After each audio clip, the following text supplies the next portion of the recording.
Everybody's favorite cyborg, Len No here, Hack Redcon Day 2. What's going on with our next podcast interview with John from Cyber Dagger. So, John, thank you for sitting down with me today. Why don't you go ahead and tell us a little bit about yourself and Cyber Dagger? No, thank you. Love being here. Amazing community. So, well, Cyber Dagger, it's my baby. At the end of the day, we're here to go ahead and provide consulting services and research and capability development and cut the fluff from a lot of the market that we see, especially when security stacks come in and they want a sales engineer that they're, the best at everything, and the static MITRE evaluations and Gartner reports that are, CISOs love them. And, everybody loves that golden quadrant stuff, man. Yeah. So how long have you guys been around? So Cyber Dagger is relatively new, about going on 2 years, and before I ended up consolidating my other companies into Cyber Dagger, essentially. So I've been on the mill, for a while now. So how long have you been in the cyber industry? Going on 15 years now. Oh, you're an old timer like me, man. So I ask all of the old timers, what is the earliest network technology that you have ever dealt with? Ooh. Are you straight Ethernet? Did you ever play with token rings? Well, I'll tell you this. I started out in the DoD sector. So you can imagine how far, some things go back. So there was light pens and mainframes in your past. I can guarantee it. Actually, come to think of it, I think the military's still using a VAX, but we're not going to say that.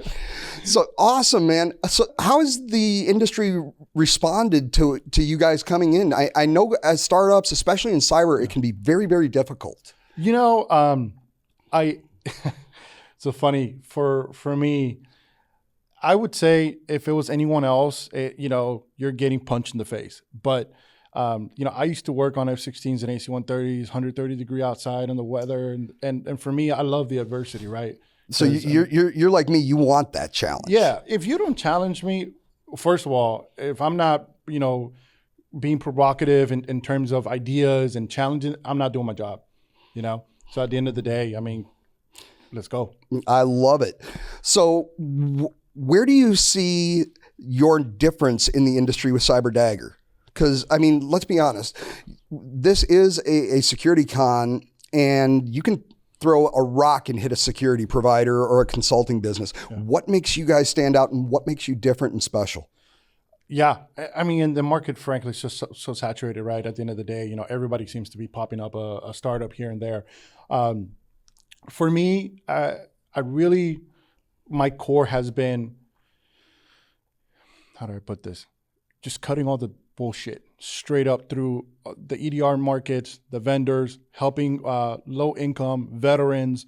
I remember trying to break into the industry, and I have a mentor of mine who's been a godsend. He was like, stop scanning super blocks before you end up in prison. Let's do it the right way. Let's get you educated, And that's what I hold on to. Like, I still remember where I came from. Mom and pop shops need just as good security as anyone else out there. Absolutely. Honestly, in my opinion, more. Yeah. So I want people to actually watch the video portion of this. So if you're listening to just the audio, watch this gentleman's face when I ask this next question. What is your feelings on shelfware?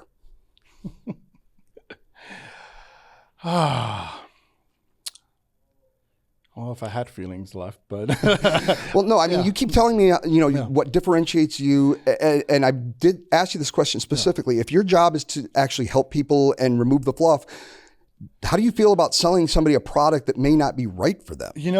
And at the end of the day, right, I understand that the economic side of things, we all got families to feed. I get it, right? But and you said it best right there, selling something that someone else doesn't need. And you as a seller, that they don't need that.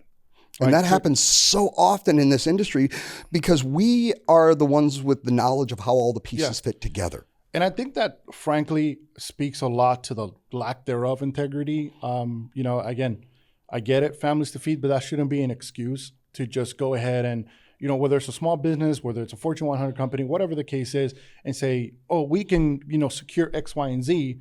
But then you deploy the technology and that they're not actually, living up to the expectations. And the customer's just going to come around and, have to re-engineer things. At the end of the day, if you look at the entire chain of you're deploying, you're testing, you're deploying in prod, you're tuning, whatever the case is it really worth to, cause people issues, lose jobs, whatever the case may be, because you sold something that they truly didn't need.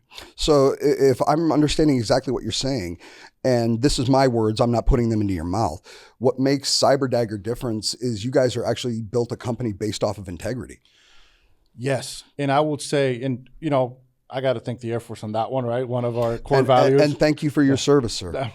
I just did my duty. That's it. But your duty allowed me to be the asshole that I've been my whole life. Hey. And I appreciate the sacrifices that every service person has made. Thank you. And the idea of building a company based off of integrity as opposed to greed is something very unique in this industry.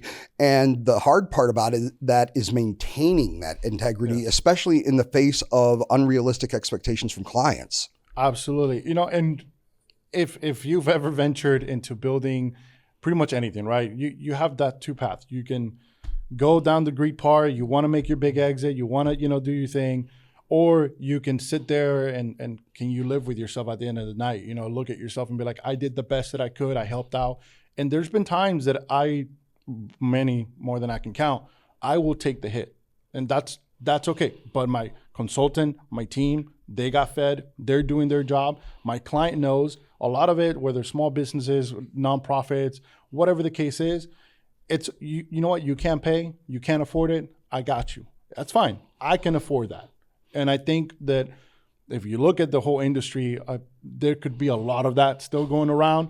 But, not everybody drives, with integrity first. No, and that to me, if you ask me, that is what makes Cyber Dagger different. One last question, and then we're going to get into something special for today. How do you address those customers? Because I've been doing this for 30 years, everything from a programmer to a red teamer, you name it. I've run the gamut of technical jobs over the last 30 years. And the IT triangle, you can either have it fast, you can have it right, or you can have it cheap. You can only pick two.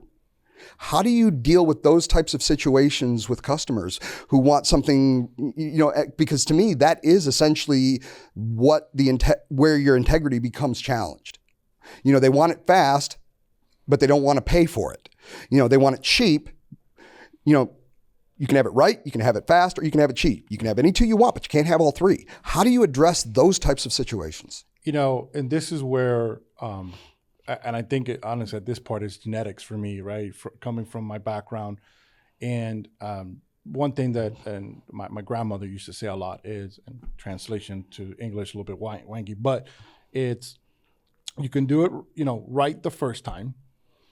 And then at the end of the day, you keep moving forward. So if you do it fast or if you do it cheap and it's not right, you're going to have to redo it again. Mm-hmm. Now you're expending double, triple the effort. So your approach to this with customers is actually explain the differences? I love to, and now it's up to them. They want to listen. Absolutely. But I know I can sleep better at night and say, listen, this is what you want. We can do it this way, and we can do it one time, and this is what's going to cost. This is how it's going to be. Or you can have it any other way, and we'll be back at the end of the day. And there's been a couple customers, they were like, no, it's okay. And then a year later, 6 months later, hey, you were right. And that's fine. I'll be the first one to say, I learned best by... I've learned most of my lessons through failures much more quickly than I've ever learned them from my successes. And I respect that a lot more than, just being ego-driven. If you can say, listen, John, you were right, our bad. Hey, no worries. I'm not going to come back and be like, I told you so, Oh, there's no additional, stupid tax when you come back for that follow-up. I know a lot of people do that, but at the end of the day, it's like, if I already know, now if you're changing scope and stuff, that's a whole different story. Yeah, but hey, this is the same solution. We're not going, we're scrapping everything from the get-go, and I can fit you in the schedule. Then yeah, absolutely. Let's get to work. Let's do it the right way. But now we built that relationship. That I'm going to do it the right way. Right? As I said, integrity. Yeah. So does Cyber Dagger have any upcoming events? Any places that you guys are going to be? Anything you'd like to shout out and get some spotlights on? Honestly, I would say the shout outs for sure has been HackSpaceCon and HatRecCon. I've been to DEF CON, I've been to the other conferences, right? You name it. But the community that's built around these cons, the amount of, just the talent, the vibe, right? I I fell asleep last night, woke up at 3 a.m. because literally my conversation with another member here will inspire me. Pulled you out of your sleep. Out of sleep. I found a solution to a problem that we were both facing. And I was like, here you go. This is what, and you don't necessarily get that at some other cons, right? So honestly, I was just saying in the previous interview, I don't even go to DEF CON for the sessions anymore. No. It's 100% networking. If you want to learn something, you go to B-Sides, you go to Hack RedCon, you go to Hack SpaceCon, you go to HughSecCon, you go to the smaller cons where you can actually get time with the speakers, and I really want to thank you very much for sitting down with me today. So if people wanted to learn more about Cyber Dagger, where can they find you guys? Absolutely. So for us, cyberdagger.com is the first thing. Well, I mean, that's a great place to start. Yeah, that's a great place to start. We have our blogs. We have obviously a social media, LinkedIn. But reach out to me. I'm not one to be, I'm too busy to, take a message or whatever. So how can people get in touch with you? LinkedIn? LinkedIn, yeah, that works the best, honestly. All right. You want to throw out your name one more time just so everybody has it? Yeah, here you go. John Rodriguez. Okay. And if you don't know how to spell that, I don't either. So now that we've gone through the interrogation part, we are doing something special here on day 2. All right. So we are doing what we're calling whiskey and war stories. Whiskeys and war stories. So the problem with whiskey and war stories is for you, this is your first drink of the day. I am going to be in this chair all morning and afternoon. So I really feel bad for anybody who comes in after lunch because I don't know how good of an interviewer I'm going to be by that point. So whiskey and war stories. You've been in the industry. Tell me a war story that sticks out in your head in terms of cyber over your career. I would have to say, and it's a combination, right? When you look at this one, but going from specifically a large client. Oh, let me see what I can. Yeah, that's the problem with the war stories. It's like, what am I legally allowed to say? So let's go with this. There is a organization that, let's say that they had unlimited security budget. They're deploying, amazing security stacks and technologies, all the brands out there. So basically they got you walk in and every single logo is there. Every single logo is there. And the famous or infamous now, 100% MITRE coverage. Oh, I love that. Anytime you see 100% anything, man. And I'm like, okay, yeah, let me know. So let me know how that works out for you. Yeah, we're operating in the environment, super strict. And we were doing a red to purple transition, right? So they already were mature enough to have a full red team. We're having a great conversation with their SOC, and they're like, "Hey, it's been 60 days. Where are you guys?" And I'm like, "We've been here. We've deployed. We've got credentials. We've been moving through your network." They're like, "But you haven't triggered anything." And I'm like, "Well, I'm sure we triggered some stuff, whether it was medium or low or whatever the case is. It's not always about just not triggering anything, right? Some things get triggered, you got to love people who put all of their faith into EDRs and vulnerable scanners and things of that nature. Did they not understand the term dwell time? I would very surprised for this organization, actually. That was a conversation we were having. And no, they didn't at the end of the day. But I would say, as much as props I gave my team on that one, once you stumble into real IOCs, right, things change. Right? Absolutely. And unfortunately, that was the case, especially on one of the servers, which I don't know why this case DC is reaching out to the internet. If that's not suspicious, I don't know what is. Your DC should not be reaching out to the internet. Yeah. Case in point for anybody listening, your domain controller should be internal only. So if you've got agents or anything else on there, you may want to call Cyber Dagger and talk to them about some consulting services. Yes, please do. No, but domain controllers are internal, and we're there. We're having a good time. We're looking at the activity. We see a couple of port forwards. We're like, why?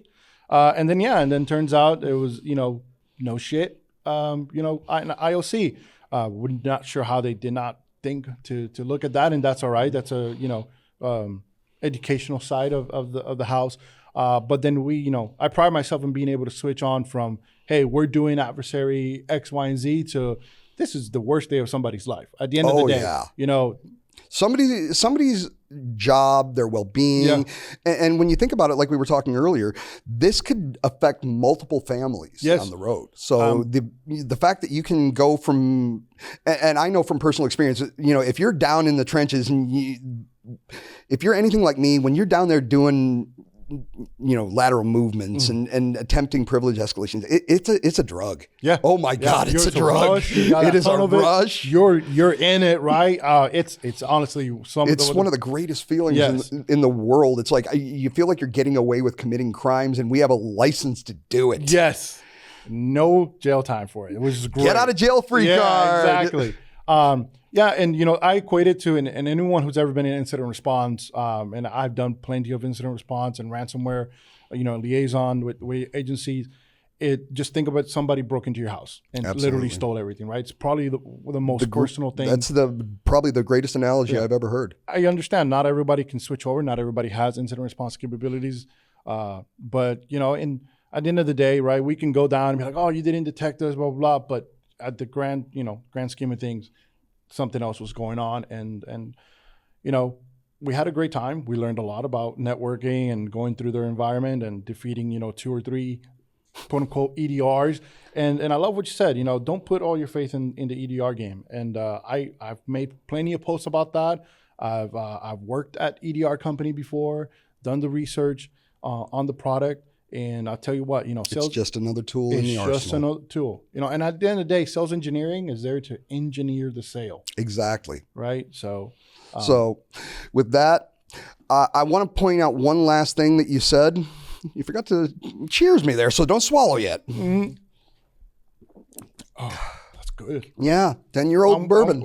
I'm awake. Yep. Appreciate it. I do want to make one last point to what you were saying. There were IOCs. There were things that could be detected. And it takes somebody with the skills to know how to interpret that in order to be able to do something with it. Really appreciate you stopping by the chair today. I hope you enjoy the rest of the show. And until the next interview, peace.